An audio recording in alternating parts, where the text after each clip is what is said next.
government spending under control before we start raising taxes. And if we get government spending under control, I think you'll find that we don't need to raise taxes. So would you not cut entitlements at all? Would you just leave them the way that they are?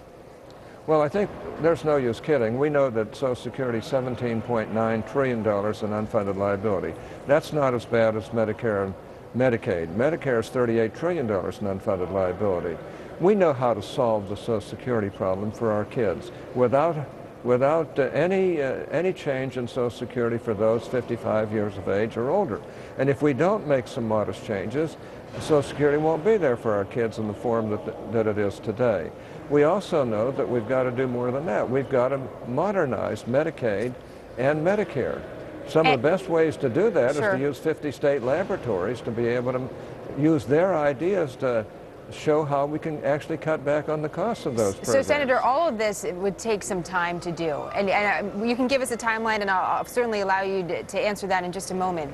But the president says he has this jobs plan right now, and that this will get some jobs into the economy 2012 at the beginning of the year, and we desperately need those jobs. So do you see any middle ground as far as parts of this plan that you like that the president is proposing and that you think would be good for the American people?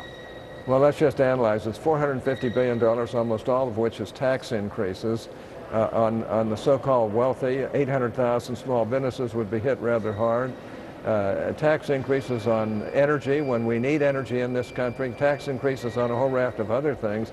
It's not going to stimulate the economy. We were just props the other day in the joint session. He was making political points that even the Democrats aren't going to support. You've probably seen a lot of Democrats griping about some of the things that he's calling for.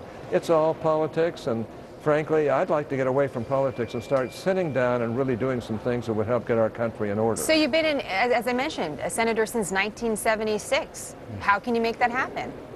Well, I've been here now 35 years, and we have never had a fiscal conservative majority in the United States Senate. We've always had 3 to 5 more liberal Republicans who will go with the all-liberal Democrats on spending issues. The way you do this is elected Republicans in this next election and give us enough Republican votes so that we can make the changes and do the savings and cut back on government and get rid of Obamacare, which is going to eat us alive, and also we've got to get rid of that Dodd-Frank bill that is making it so that banks won't lend to small businesses. They won't even get involved in small business the way they should today. And that's because of the over-regulatory attitude. There have been hundreds of thousands of regulations formulated by this presidency in just the 2.5 years that he's been in power. So it's eating us alive, I'll tell you. And it took 2.5 years to get some of that in place. And so the question then becomes, what is the timeline for unwinding it, and how do we get jobs back into the economy as soon as possible? Senator, we look forward. Those are good questions. Those are good questions. I wish we had time to answer some of them. Unfortunately, we're going to ask our next guest maybe about jobs too. Are you a race car fan, Senator? Oh, sure. You like Jeff Gordon? Oh, I like him a lot. I think he's a gutsy guy, a very, very good driver.